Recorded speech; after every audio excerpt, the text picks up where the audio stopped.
तो आज हम करने वाले हैं एक्सरसाइज 4.1 का पहले क्वेश्चन का तीसरा पार्ट। तो इसे भी हम दो पार्ट में डिवाइड कर लेंगे। ये हमारा RHS साइड LHS साइड है और ये हमारा RHS साइड है। तो सबसे पहले हम इस वाले पार्ट को सोल्व करते हैं, LHS साइड।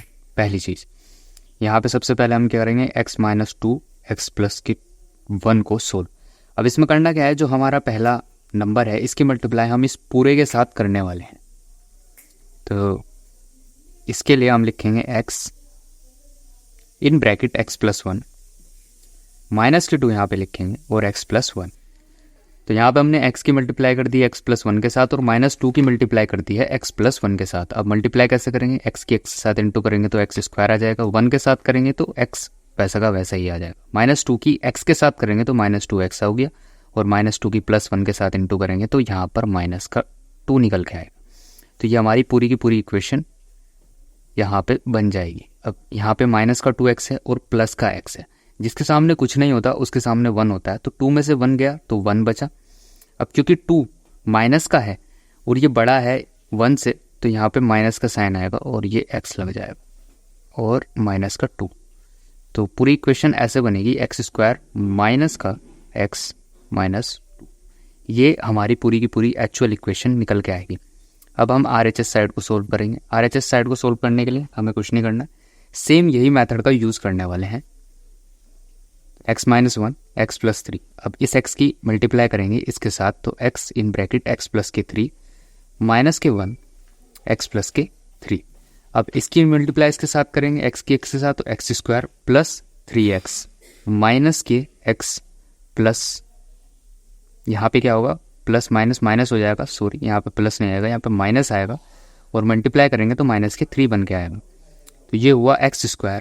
3 में से x गए तो 2x बचेंगे, क्योंकि ये बड़ा है, प्लस की संख्या यहाँ पे बड़ी है तो साइन भी प्लस का आएगा और -3। तो हमारी ये वाली इक्वेशन बन गई। अब यहाँ पे हम क्या करेंगे, LHS = करेंगे RHS के, इन दोनों को आपस में सामने रख देंगे। तो x² - x -2 = x² + 2x -3। तो यहाँ पे हमारी ये इक्वेशन बन चुकी है। अब हम क्या करेंगे, ये पूरी की पूरी इक्वेशन = के इस साइड लेकर आएंगे। जब हम इस पूरी की पूरी इक्वेशन को = के इस साइड लेकर आएंगे तो इसके साइन जो हैं, जो प्लस के हैं वो माइनस के हो जाएंगे और जो माइनस के हैं वो प्लस के हो जाएंगे। तो x² प्लस का है तो ये माइनस का, ये भी प्लस का है तो ये भी माइनस का, और ये वाला माइनस का था तो ये प्लस का हो जाएगा और यहाँ पे = में हम 0 लिख देंगे। अब यहाँ पे क्या करो, एक जैसी जो संख्याएँ हैं उन्हें एक साथ लिख लेंगे। यहाँ पे जैसे x² और x² साथ में लिख लेंगे। x² ये माइनस का है तो -x², यहाँ पर माइनस का x ये बचा और इसके साथ वाला ये है -2x। अब ये दोनों हैं, -2 है और +3। अब ध्यान से देखो, ये x वाले x² वाले मैंने एक साइड कर लिए, x वाले जो थे वो एक साइड कर लिए और जो नॉर्मल नंबर्स थे वो मैंने एक साइड कर लिया। अब इसे सोल्व करते हैं। ये पॉजिटिव है ये नेगेटिव है, आपस में कैंसिल आउट हो जाएंगे। अब ये भी माइनस का ये भी माइनस का है तो माइनस माइनस आपस में प्लस होंगे तो यहाँ पर 3 बन जाएगा, 3x, ठीक है।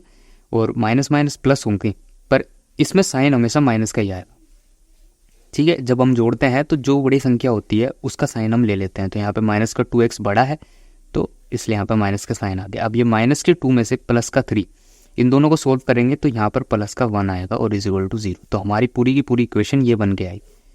अब हमारी स्टैंडर्ड इक्वेशन क्या है, जो हमारी द्विघात समीकरण की एक स्टैंडर्ड इक्वेशन है वो है ax² + के bx + के c = 0।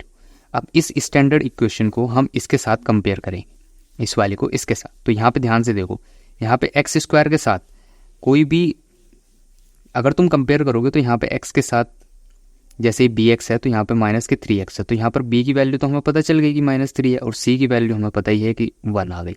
अब तुम ध्यान से देखोगे तो x² वाली यहाँ पर कोई भी आइडेंटिटी या कोई भी ऐसा नंबर नहीं आया, तो यहाँ पर क्या होगा, a की वैल्यू 0 हो जाएगी। और जब a की वैल्यू 0 हो जाती है तो कोई भी जो हमारी इक्वेशन है, द्विघात समीकरण है, वो वैलिड नहीं होती। एक सिंपल सी चीज़ समझो, अगर a = 0 है तो वो द्विघात समीकरण है, अगर a = 0 नहीं है तो वो द्विघात समीकरण है, और अगर a = 0 है तो वो द्विघात समीकरण नहीं है। तो ये वाली जो इक्वेशन हमारी बन के आई है तो इसका आंसर हमारा नो होगा कि ये हमारी द्विघात समीकरण नहीं है, क्योंकि यहाँ पर हमें a की वैल्यू 0 मिली और इस इक्वेशन में कहीं भी x² नहीं आ रहा, तो एक द्विघात समीकरण नहीं है। तो ये क्वेश्चन बस इतना ही था।